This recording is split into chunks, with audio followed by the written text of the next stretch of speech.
ताज़ा और बड़ी ख़बरें बताएंगे दोस्तों। आखिरकार कैसे जो है यहाँ पर वापस से इज़राइल ने टेके घुटने। जी हाँ, हम वापस इज़राइल जो है वो अपने सैनिकों को गाज़ा से वापस बुला रहा है, जिसके बाद लोगों ने कहा कि इज़राइल हार गया है। आखिरकार क्यों प्रधानमंत्री नरेंद्र मोदी के ख़िलाफ़ पूरे देश भर में हो रहा है प्रदर्शन, बताएंगे आखिरकार क्यों प्रधानमंत्री की एक गलती ने पूरे देश के लिए मुसीबत खड़ी कर दी है। और आखिरकार क्यों असदुद्दीन ओवैसी का वीडियो हुआ वायरल, जिसमें उन्होंने इन कानून को, ड्राइवर के कानून को काला कानून बताया था। क्यों प्रधानमंत्री नरेंद्र मोदी के ऊपर हमलावर हो गए राहुल गांधी, और आखिरकार कैसे अखिलेश ने कहा कि जब भगवान बुलाएंगे तो हम अपने आप पहुंच जाएंगे, बीजेपी की ज़रूरत नहीं है। तो तमाम मुद्दों पर बात होगी, लेकिन उससे पहले दोस्तों अगर आपने अब तक हमारे चैनल को सब्सक्राइब नहीं किया है तो जल्दी से कर लीजिए। पास में एक घंटी आएगी, इसको भी दबाइए ताकि हर वीडियो की अपडेट आपको मिलती रहे।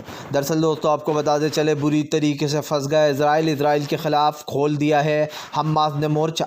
आपको बताते चले इज़राइल इतना डर चुका है कि वो अब गाज़ा से अपने लोगों को वापस बुला रहा है। बताया जा रहा है कि एक तरीके से इज़राइल ने अपने घुटने टेक दिए।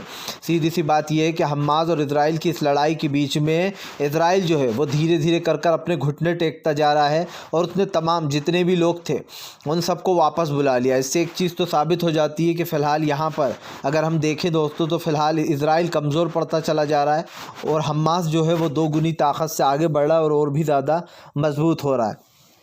आपको बताते चले दोस्तों, आखिरकार एक बार फिर से प्रधानमंत्री के काले कानूनों ने देश में मचा दिया बवाल। कृषि कानून के बाद अब ये ड्राइवरों के लिए जो कानून लाया गया है दोस्तों, इसमें हुआ बहुत बड़ी गलती कर दी है मोदी सरकार ने। दरअसल आपको बताते चले, फिलहाल हिट एंड रन केस के मामले में जो कानून लाया गया है उसमें 7 लाख रुपए तक का जुर्माना और 10 साल की सज़ा रखी गई है, जिसके बाद सरकार के खिलाफ ड्राइवरों ने मोर्चा खोल दिया है। यही कारण है जो पूरे देश भर में पेट्रोल, डीजल, दूध, सब्ज़ी वगैरह सबकी जो है दिक्कत आ रही है, क्योंकि जब गाड़ियां ही बने तो ये चीज़ें सप्लाई कैसे होंगी। यही कारण है जो मोदी सरकार अब बुरी तरीके से फंस गई है। ड्राइवरों ने कहा कि ये काला कानून है, इसे वापस लेना ही पड़ेगा। हालांकि अब तक इस पर कुछ समाधान नहीं निकला है, और ड्राइवर लगातार इसकी चेतावनी दे रहे हैं कि सरकार अगर ये कानून वापस नहीं लिया तो फिलहाल हड़ताल ऐसे ही जारी रहने वाली है। आपको बताते चले दोस्तों, एक बार फिर से जो है यहाँ पर हूती विद्रोहियों की चेतावनी। हूती बोले अमेरिका अपने आप बर्बाद हो जाएगा। दरअसल आपको बताते चले, हूती विद्रोहियों के धमाकेदार उनसे परफॉर्मेंस से बुरी तरीके से फंस चुके हैं दोस्तों इजरायली। सीधी सी बात यह है कि फ़िलहाल जो हूती विद्रोही हैं दोस्तों, उनके सामने इजराइल टिक नहीं पा रहा है। इससे पहले भी हूतीज़ ने अमेरिका की कई सैनिकों को अपना निशाना बना लिया था, क्योंकि आपको बताते चले अमेरिका के सैनिक अब दूसरी शिपों को एक तरीके से सिक्योरिटी दे रहे हैं। यही कारण है दोस्तों जो हूती की 2 शिपें उड़ा दी थी अमेरिका ने, और उसमें 10 सैनिक मारे गए थे, जिसके बाद हूती विद्रोहियों ने साफ कहा था कि वह अमेरिका के कई ठिकानों पर हमले करेगा, और वो कर भी रहा है। इस बात को झुटलाया नहीं जा सकता है कि फ़िलहाल हूती जो है दोस्तों वो अमेरिका के कई ठिकानों पर हमले कर रहे हैं, और ये आप भी जानते हैं कि ये बात बिल्कुल सही है। लेकिन सवाल सिर्फ ये नहीं है, आज जो हमें दिखाई दे रहा है, जो हो रहा है वो सबके सामने ही है, और इसीलिए कहीं ना कहीं हूती के इस बयान के बाद से ही अमेरिका डरा हुआ है। आपको बताते चले दोस्तों, इमरान प्रतापगढ़ी उतरे ड्राइवरों के समर्थन में। इमरान प्रतापगढ़ी बोले मोदी सरकार पता नहीं किससे चर्चा करके ये काले कानून ले आती है, न ड्राइवरों को बिठाया। ऐसे ही किसानों के लिए काला कानून ले आई थी, फिर देश के लिए 3 वो ले आई थी दोस्तों CAA। इन सब चीज़ों पर बवाल मच चुका, और अब इन ड्राइवरों पर इमरान प्रतापगढ़ी ने कहा कि मेरी सहानुभूति ड्राइवरों के साथ है। वो लोग यही प्रे करके निकलते हैं घर से कि उनके हाथों कोई एक्सीडेंट ना हो कभी भी, क्योंकि वो गाड़ियाँ चलाते हैं, ट्रक चलाते हैं। जाहिर सी बात है दोस्तों, कभी कभी तो ट्रक ड्राइवरों को निकाल कर ही लोग सड़क पे ही मार डालते हैं कूट कूट कर।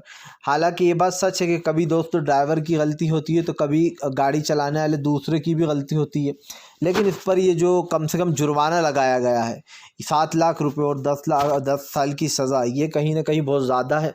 इसको लेकर ड्राइवरों ने हड़ताल कर रखी है, और इमरान प्रतापगढ़ी ने कहा है कि वो ड्राइवरों के साथ है, और मोदी सरकार को नसीहत दी है कि कोई भी कानून बनाने से पहले उन लोगों से बात करना चाहिए दोस्तों जिनके लिए कानून बन रहा है, चाहे वो ट्रक ड्राइवर हो या फिर दोस्तों एक्सपर्ट से बात करना चाहिए कि ये कानून लाना सही है या फिर नहीं। क्योंकि आपको बताते चले किसान कानून लाने के वक्त भी यही सब कुछ हुआ था। आपको बताते चले दोस्तों, असदुद्दीन ओवैसी ने बीजेपी के खिलाफ खोला मोर्चा।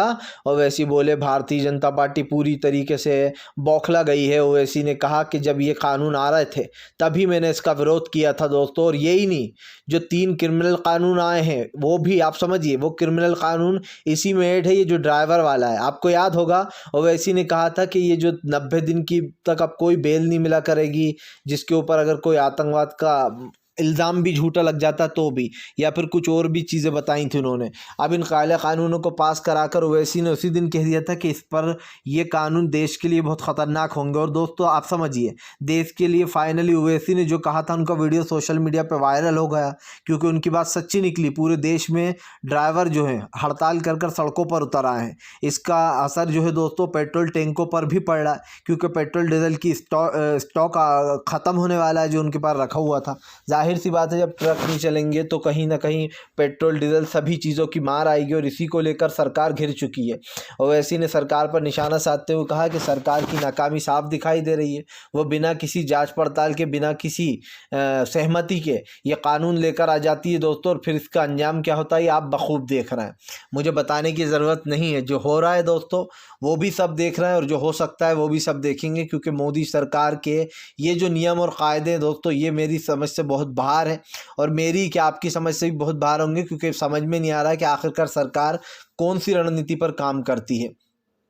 आपको बताते चले दोस्तों, फिलहाल एक बार फिर से इजराइल और हमास की जंग के बीच में दोस्तों अमेरिका ने हटाया अपने पीछे कदम।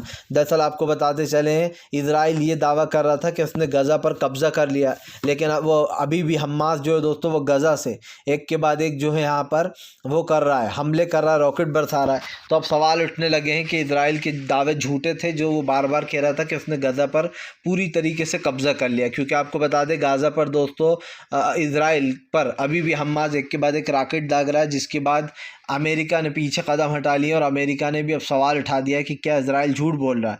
यही नहीं, अब ये चीज़ कहीं आगे बढ़ती हुई नज़र आ रही, क्योंकि एक चीज़ तो साफ़ हो जाती है कि फ़िलहाल यहाँ पर आने वाले समय में काफ़ी कुछ बदलाव हमें देखने को मिल सकता है।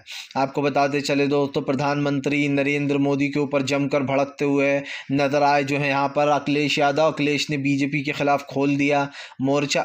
अखिलेश बोले, इतना ध्यान रखना, भगवान जिसको बुलाएंगे वो अपने आप पहुँच जाएगा, तुम्हारे बुलाने की ज़रूरत नहीं है राम मंदिर में। यही नहीं, अखिलेश ने कहा भगवान यहाँ मंदिर में जब बुलाएंगे, जब भी हम पहुँच जाएंगे। और बीजेपी वाले ये याद रखें कि भगवान ऊपर भी कभी भी किसी को अपने पास भी बुला सकते हैं। उन्होंने एक तरीके तंज कर दिया बीजेपी के ऊपर कि किसी की भी जान ले सकते हैं वो।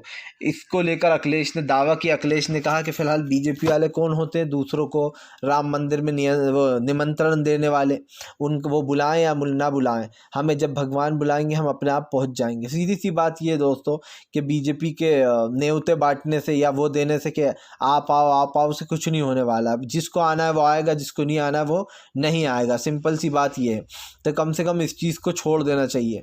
आपको बताते चले दोस्तों, फिलहाल एक बार फिर से बुरी तरीके से फंस गए जो है दोस्तों बीजेपी के ऊपर राहुल गांधी हुए दोगुनी स्पीड से फायर। दरअसल राहुल गांधी का कहना है कि मोदी सरकार कभी भी किसी से कुछ पूछती नहीं है, वो बस कानून लाती है, लोगों के ऊपर थोप देती है।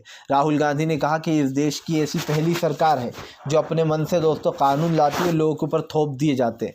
जबकि कांग्रेस का ये था दोस्तों कि वो जिसके लिए भी कानून लाती थी ज़्यादातर उन लोगों से चर्चा करती थी। मान लीजिए किसानों के लिए कानून लाना है तो किसानों से चर्चा करती थी, लेकिन यहाँ पर तो कुछ उल्टा ही चल रहा है। यहाँ पर तो दोस्तों अपनी अपनी चला रही है बीजेपी, और इसी को लेकर भड़क गए हैं राहुल गांधी ने बीजेपी को जमकर घेरा, और उन्होंने कहा कि फ़िलहाल जो बीजेपी कर रही है उस चीज़ को माफ़ नहीं किया जा सकता। सबसे बड़ी बात ये है दोस्तों कि आज अभी जो ये हो रहा है ये कहीं ना कहीं जो है एक देश के लिए ख़तरनाक चीज़ है। वो इसलिए है दोस्तों क्योंकि आप भी जानते हैं कि फ़िलहाल तमाम चीज़ें जो तमाम मुद्दों पर बात हो रही थी उसको लेकर कहीं ना कहीं ये सरकार घिरी हुई है। और आज नहीं कल नहीं दोस्तों, हमेशा सरकार पर सवाल तो उठने ही है। प्रधानमंत्री से लेकर तो बीजेपी के नेताओं तक पर जो है यहाँ पर कई सवाल खड़े हो गए हैं।